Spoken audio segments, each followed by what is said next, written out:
Your on-air automotive magazine with co-hosts Fred Staab and Les Jackson. Everything you need to know about new and used cars. Industry news. We'll fix or repair your car on the air. Fasten your seatbelts and let us take the wheel. Now, your ride is about to begin. Because you're on cruise control. Cruise control. Cruise control.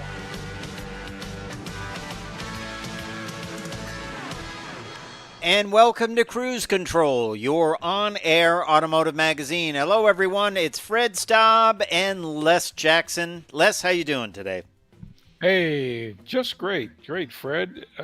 We are, of course, sitting in a pile of stories from the industry. Yep. As we always are, because nothing stays still in the automotive industry. No, it doesn't, and we're going to take you along for a ride and take you all through it. And good news from Ford, they're looking at building some, well, cheap, or shall we say less expensive, trucks, pickup trucks, and SUVs, and that will be coming out really soon. Remember, they were losing, or are losing, $36,000 on every one they sell right now, so they want to turn that around. That's kind of important. That's less money than anyway. We're going to look into the future. BMW is touting its Neue Klasse, which is New Class X. Very interesting looking. Yeah, kind of a rethink of all their electric vehicles, and this one really looks like a prototype if you look closely at it, but hey, we'll tell you what they've got planned, and they've always got plenty planned for sure. And then Jeep. Jeep is saying goodbye to one of its models, and that is the 392, the Hemi-powered Rubicon. That's going away. Of course, it will probably be replaced by a six-cylinder Hurricane model, straight six. But you know what? Final editions, that means dealer profit, doesn't it? Absolutely. Can you say markup? Who's got a pen? That's it. Watch for our new improved markup. And over at VW, what new VW performance brand is coming to the U.S.? Well, we know, and we'll tell you. Yeah, and it's one that it's only been out since 2018 in the European market, so it's a completely brand new name to us, but we'll kick it around and prognosticate to see what might be coming up from that brand, right? Yeah, yes. Yeah. What do you got? You got something from Mercedes, right? Well, Mercedes has yet another hybrid that's been added to the lineup, the GLC plug-in. Nice looking, clean looking. Yeah. And not too big, and just packed with stuff inside, as Mercedes does. Yeah, yep, absolutely. And we're also going to talk about the brand new EPA regulations that were just released this week, kind of giving the car companies a little breathing room. Executive editor for The Drive, Andrew Collins, will be our guest, and we'll kind of kick it around, won't we, Les? Yeah, that'll be fun. All right, we'll be right back.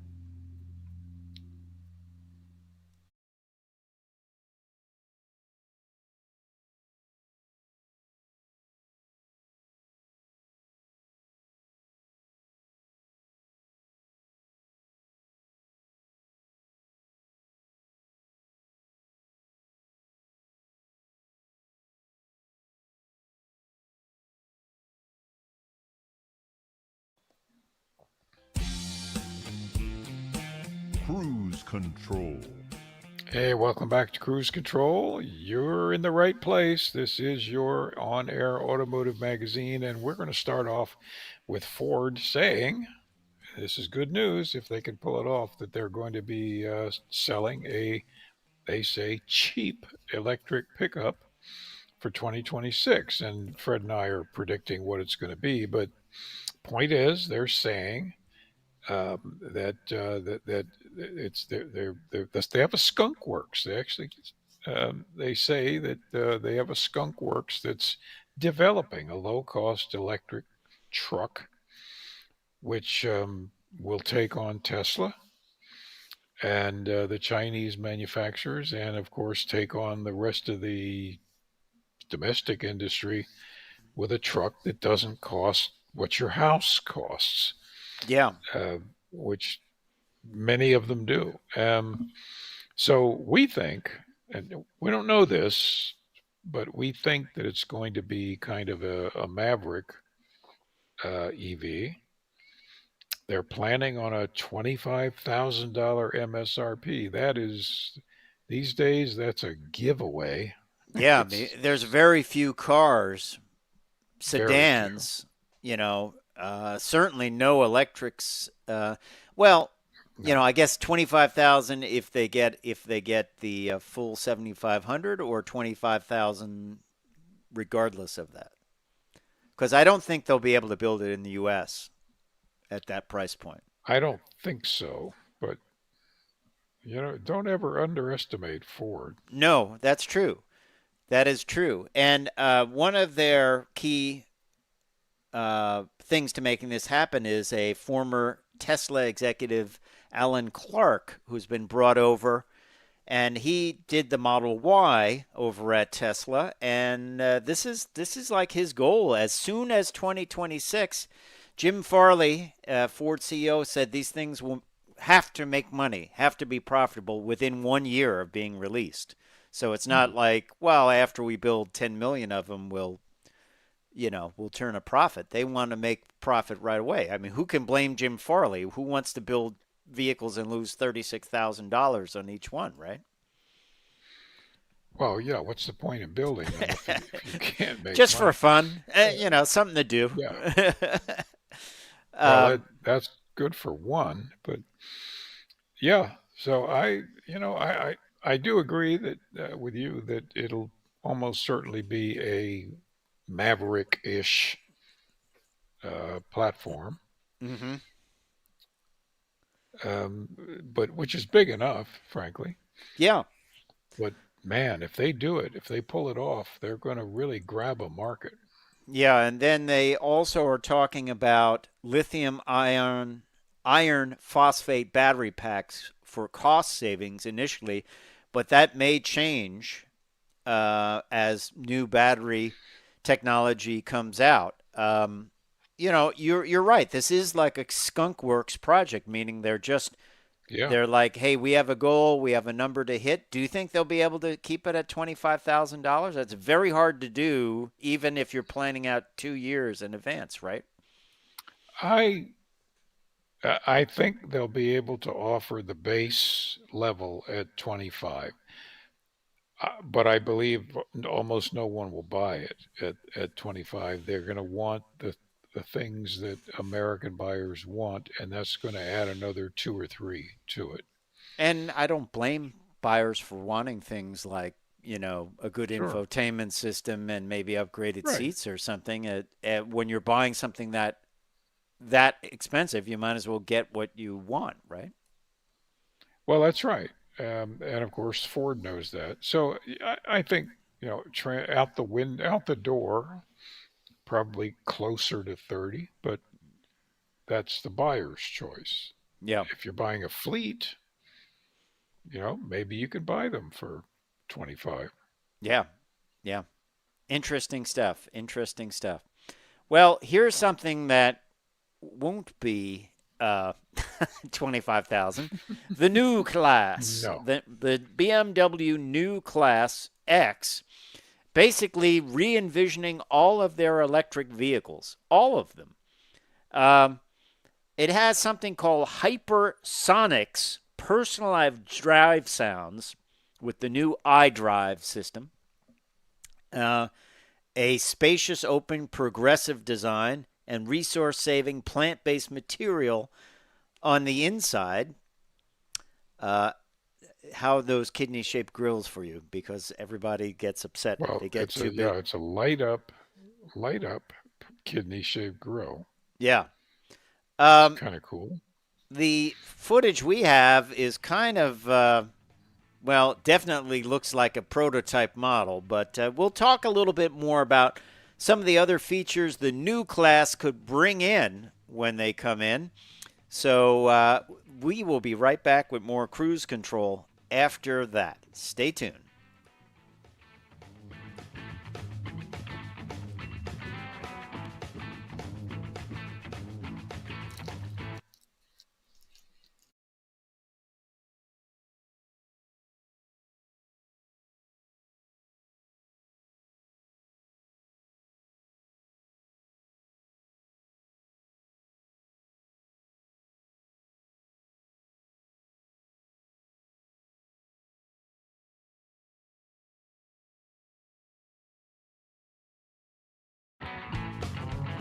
Cruise control.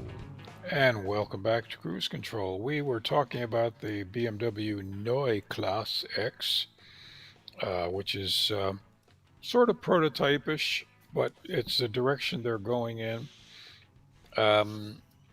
It'll be, it's to use what they wrote, it's redefining the BMW brand, and at the same time will be more BMW than ever. All So right. you can't go wrong with a sentence like that. No. But the fact is, this is certainly the direction they want to go in, and super ultra modern. We're looking at a couple interior shots that are, you kind of, the car from 20 years in the future. Yeah. And yet, they can do this right now. Oh yeah. What do you think? What do you think of this hypersonics personalized drive sounds? I personally don't like it. I don't think it's necessary. What I want in a drivetrain is I want it to be quiet. Mm-hmm. I don't need simulated hot rod, simulated rocket ship, simulated,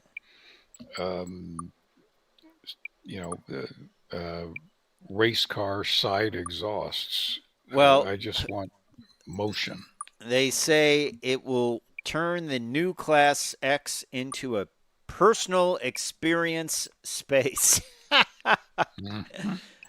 I'd like to see them use the hollow point technology where if you want to have the race car sound and you're a rear seat passenger, you can, but I won't hear it up front. You'll only hear it.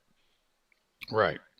So that would be interesting. But, it also funny. It mentions buttons, multifunction buttons. It's, as we said, buttons have made a comeback in interiors for safety, especially in Europe. They're looking at it as part of their safety specs that you need a button because it's pretty hard to use a touchscreen while you're driving along and you just look over and, I want to turn up the heat a little bit,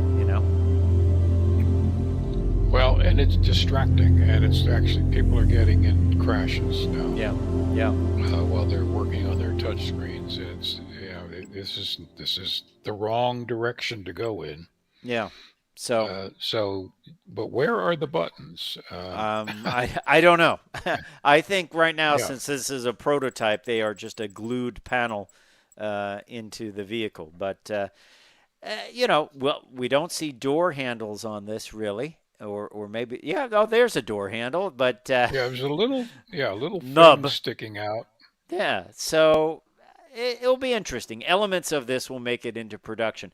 You have the little kink in the rear window. The wheels look kind of similar. So I think it is kind of a vision of what they will. That's right. The panoramic roof is almost like a bubble top roof. Yeah. There you have it. The new class. Elements of what we'll see in future BMWs for sure. Now, we like to cover everything on cruise control, and this is decidedly different than what we were just showing you. This is the Rubicon Jeep, the 392. It's going to get a going away final edition version. What do you think the markup's going to be on this? Oh, probably 50% of the MSRP. Yeah, I would say that is a good bet. Of course, this will be the last version with the 6.4 liter Hemi, putting out 470 horsepower, 470 pound-feet of torque.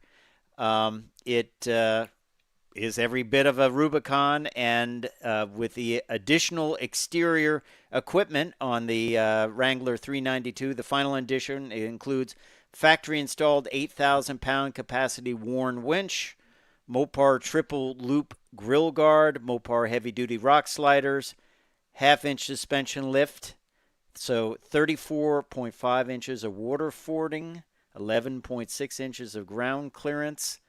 And for the 2024 model year, all Jeep Wrangler models receive enhancements, including the iconic 7-slot grille, standard side airbags, and a 12.3-inch Uconnect touchscreen radio, and more. Who would have guessed that Jeeps would get that kind of touchscreen, huh? Yeah. But you will be paying for it. And you will be paying for it. I think that you're going to see a lot of the side sticker at the dealers that will be some market adjustment going on.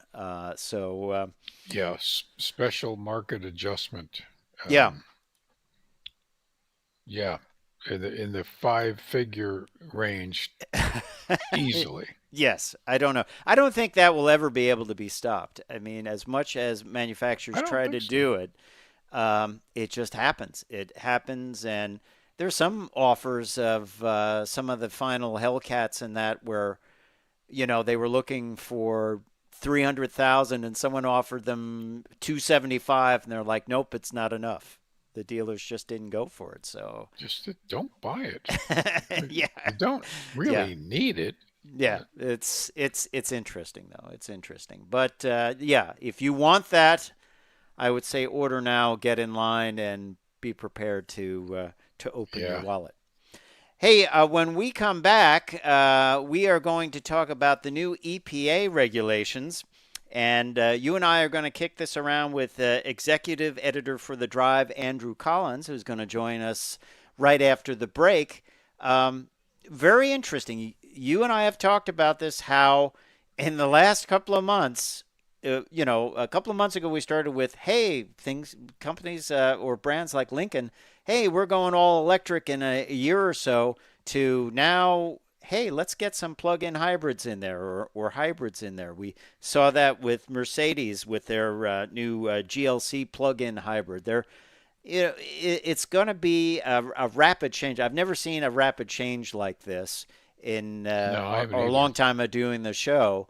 And the EPA regulations, we're going to dig into them with Andrew, because they basically are giving car makers some breathing room, sort of like how they used small cars in the past to offset vehicles that didn't get great mileage. Right.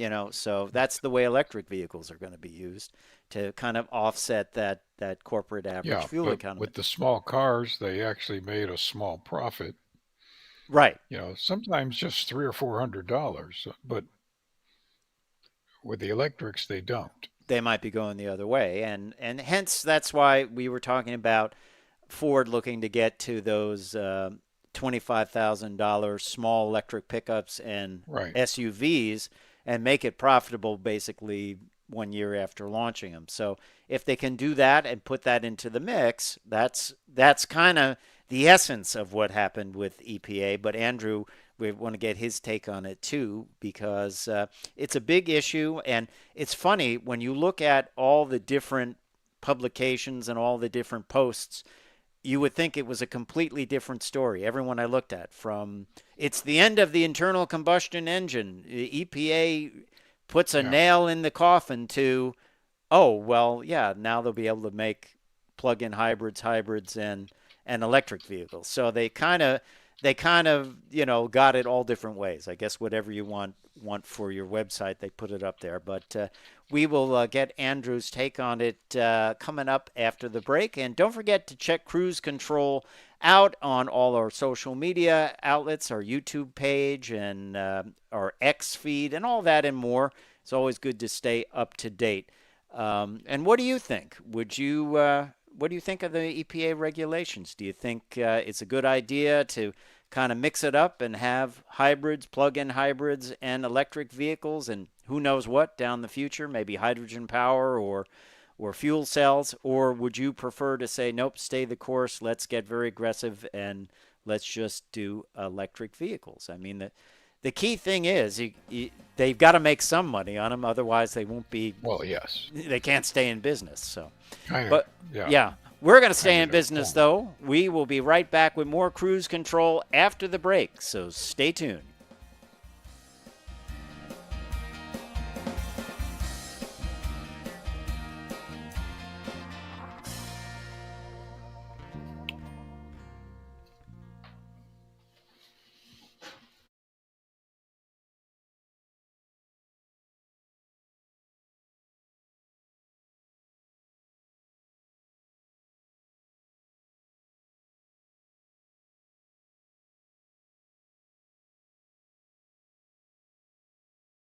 Cruise Control.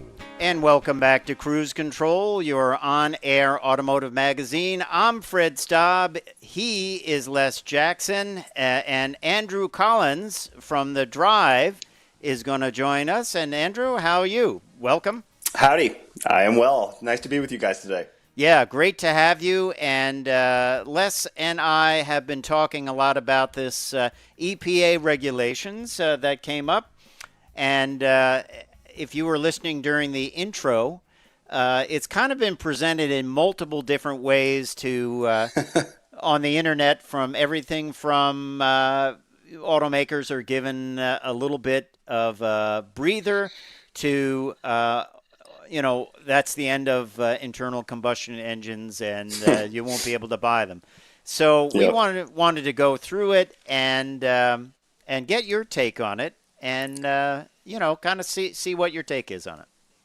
Absolutely. Yeah, I mean, I appreciate it. So it's funny. It's kind of the way everything is presented on the internet, right? Like, no matter who you ask, you can get whatever answer you're looking for. But I think the reality is more of what you said earlier, that it's automakers are getting a breather, kind of a huge breather, really. This is a pretty major relaxation of the greenhouse gas emissions regulations that were initially proposed a few years ago.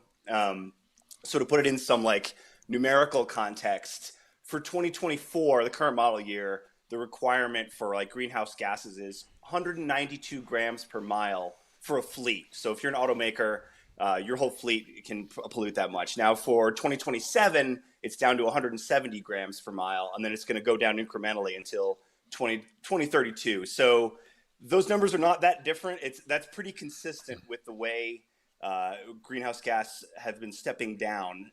Emissions regulations have been stepping down over the last few years. So really, if you look at it just based on the numbers that way, this is pretty much just requires automakers to continue with their current rate of reducing emissions, if that makes sense, as opposed to a major dramatic change right now happening in 2027. Well, Les, we talked about this a lot, and there's a lot going on. There's a lot of pressure. I mean, you look at some of the over in Europe, manufacturers are very worried about BYD, which stands for Bring Your Dreams. Yes. and other, Chinese manufacturers that could come in and build these cars. Some of them they're saying for less than $10,000 less. So you can't have that, and you can't be Ford losing $36,000 on each car, right?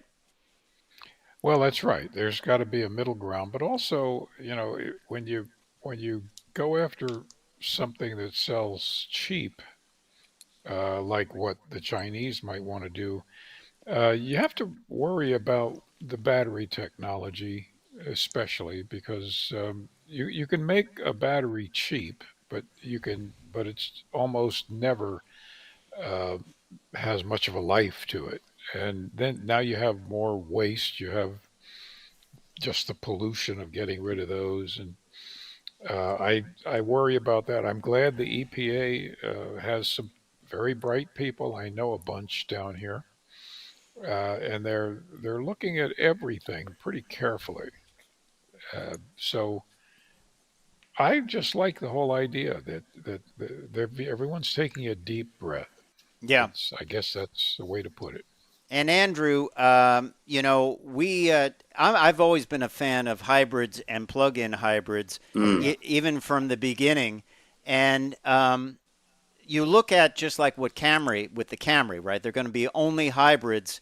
And I believe it was a Toyota number, but we'll quote it, 48 million gallons of gas saved in 1 year just by the fact of anyone that buys a Camry going forward will be driving a hybrid. Yeah, just because they have so much quantity of vehicles on the road. Camry, one of the most common cars ever. So it makes sense that would be a big dent in fuel burn. Yeah. What's your prediction for the fleet? My prediction is, and we've talked about this right before the break, that I've never seen a change like this happen so fast. Les and I were talking about this. They kind of were just, we'll have a few hybrids and plug-in hybrids, but it's not a big deal. Into now, the race is on. I mean, Mercedes is bringing in the GLC hybrid they announced, which I guess was available in Europe. It's coming to the U.S. Probably virtually every gas-powered vehicle will be offered in a hybrid or a plug-in hybrid is my prediction. Yeah, I think you're probably right. I think because, like you were saying earlier, these new fuel economy regulations, or emissions regulations rather, apply to the whole fleet. So an automaker doesn't exclusively have to build EVs. They can still build twin-turbo V8s if they want, if they also build vehicles that don't pollute very much and are built in volume. So because battery EVs are really expensive to build and, as you pointed out earlier, not necessarily that profitable, I agree that we're going to see a lot more hybrids because that kind of splits the difference. It's a way for a vehicle to be not as expensive or as, there's still a big hurdle to buying an EV for the common person. I mean, it's adopting a new technology. You've got to change your habits a little bit. Whereas with a hybrid, you really don't. I mean, it's just a car that gets better fuel economy. It's kind of the bottom line. And the technology has been around for so long that it's, especially from outfits like Toyota, BMW, Mercedes, people have been around forever. I mean, that stuff it's rock solid now. So, I basically, it's a long-winded way to say I concur. Hybrid's going to be very popular. Yeah. And Les, you and I talked about this a lot. I'll give you, for instance, I won't name the press car I'm in right now, but it is a non-hybrid SUV, and it is really slow off the line. I think it's probably due to its transmission. When I drive a hybrid, it is a much better driving experience. I'm not talking about fuel economy, which is great. Like I was just in the Toyota RAV4 hybrid, but off the line, it's much better. I think it kind of offsets the shiftiness, if that's a word, when you get into 8 and 9-speed automatics. It offsets the, I've got to get the fuel economy out of this internal combustion engine, so I'm going to decrease the tip in and that. It gives you that boost, and then by the time you're up and running, it's now the gas engine is in play. So I think hybrids are just going to become even more popular because it means that these efficient gas engines and the multi-speed transmissions will be offering a better driving experience with a hybrid drivetrain. Yeah, I think, they already are, but it's getting better and better, quicker and quicker. And I think most people probably won't even know or care that they're driving a hybrid. They're just buying it, and okay, I like this, and they drive along. They're happy with it. They're so seamless. Yeah. That who'd have thought 20 years ago that they would get this sophisticated, where you just frankly don't pay attention to whether it's running in hybrid mode or gas or just pure electric. Yeah. Now, Andrew, we always say this, whenever we say anything, we don't want to say anything negative about electric cars because we like electric cars. We like the way they drive. Yeah. I don't know if you fall into that category. I think you probably do. You're an automotive journalist and like to try new things. And yeah, it's mixed for me. Really, my passion is old stuff. I like, I like that too. from the 70s and 80s and even earlier. But electric cars definitely have advantages. I love the silence of an electric car, like in a luxury context. The instant torque is nice, but I don't really need to go 0 to 60 in 3 seconds. Like I think that's not something I need to do. But yeah, the smoothness and the quietness is great. Obviously, the fact that they don't like make any smell is nice too. So I think there's a role for everybody, and I'm a big road trip guy too, which is still a little bit of a challenge with an electric car. So I think and I'm the kind of guy who has a lot of different cars for different jobs. Like I have a commuter car and a fun weekend It's like a car. toolbox. It's a toolbox. Exactly. Right. So an electric car can be a great tool if your task is getting to the office and getting home, or just running around getting groceries, which is what a lot of people do with their cars. So yeah. So it's great for that. Yeah. For sure. I often advise people, because I'm sure like all of us here on this get a lot of people asking, well, what car should I buy? What's the best car? Which is kind of ridiculous. Right. But I tell them, I had a neighbor who said, I know I have to go electric. I must do that. And I was like, okay, no one's pushing you to do that yet. Right. But I tell them, look at it this way. If you want to dip your toe into the electric world, you can get a plug-in hybrid or get something less expensive like a Chevy Bolt, or lease something, because the current electric cars with 250 miles of range and a long battery charge time are not going to be worth much in 3 or 4 years. So I agree. Yeah, I would totally be leasing one. Hold on to that thought, because we're going to take a break, and we will be right back with Andrew Collins and, of course, Les Jackson on Cruise Control. So stay tuned.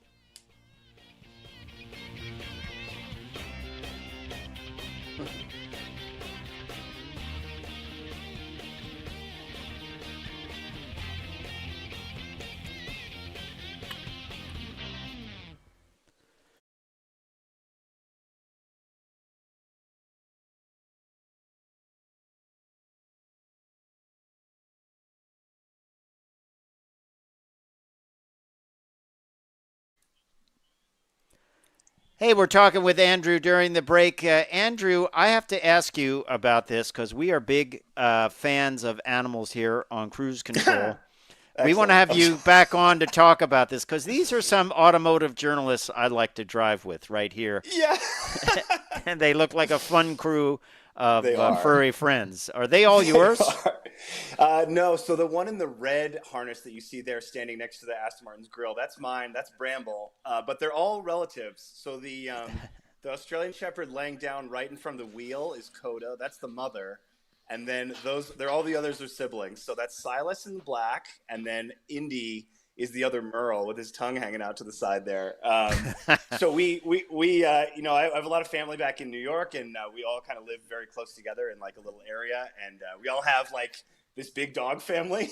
Yeah. And so what we do with Will It Dog is we just like basically look at cars for their dog worthiness, and not just that, but if someone has a dog, we like to say, you can put a dog in almost any car, but like how comfortable is it? So we've done everything from like a Toyota GR86 to like much bigger, and then the crazy stuff like you see that Aston Martin 707 DBX in the background. They actually had a pet pack though, right? They did. Yeah, they did. It was so funny. I mean, obviously it costs a fortune. I think that car is listed for like $300,000 or something. And the pet pack is like this leather Aston Martin engraved like leash and all that stuff.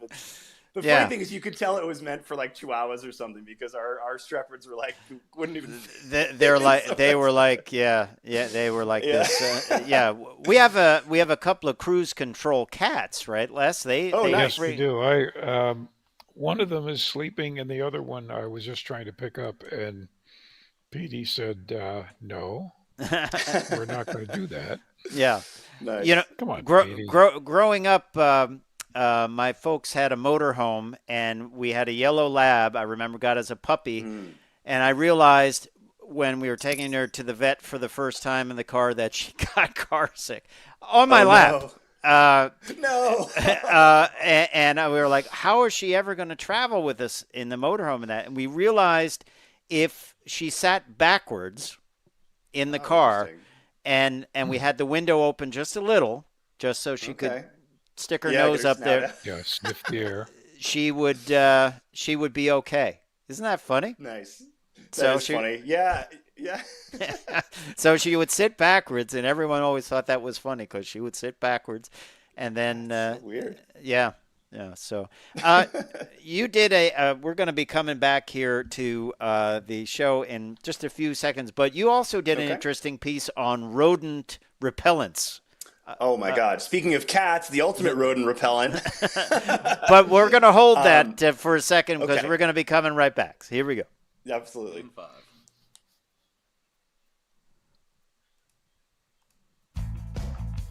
Cruise control. And welcome back to Cruise Control, your on-air automotive magazine. We've got a whole bevy of people. Of course, Les Jackson.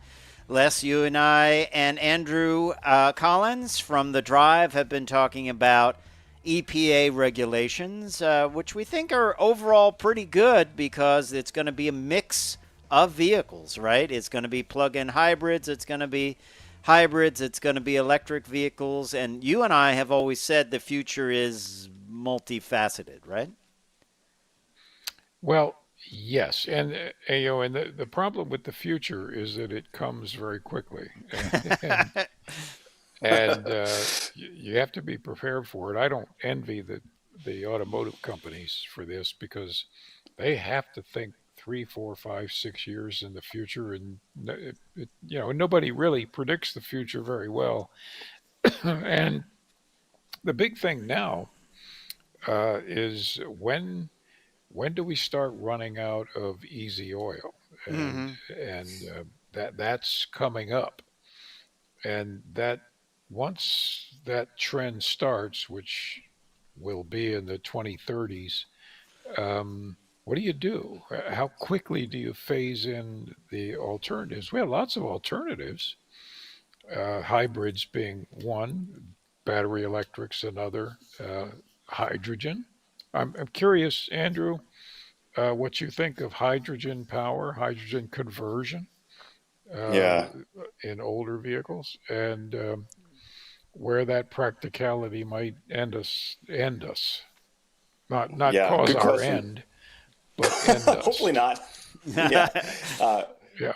well, yeah, I mean, you kind of brought up a scary thing with the diminishing of oil. I mean, because it's not just fuel we need oil for. It's, plastics and tires. And I mean, everything comes from petroleum. So there's Right. going to be some major issues with just basically the whole concept of like personal mobility, of having cars, the way our whole society is built around those. It's going to be interesting to see what happens. But to circle back to your question, hydrogen, I mean, I love the idea of hydrogen, right? Like combustion that only pollutes water droplets. I mean, it sounds amazing.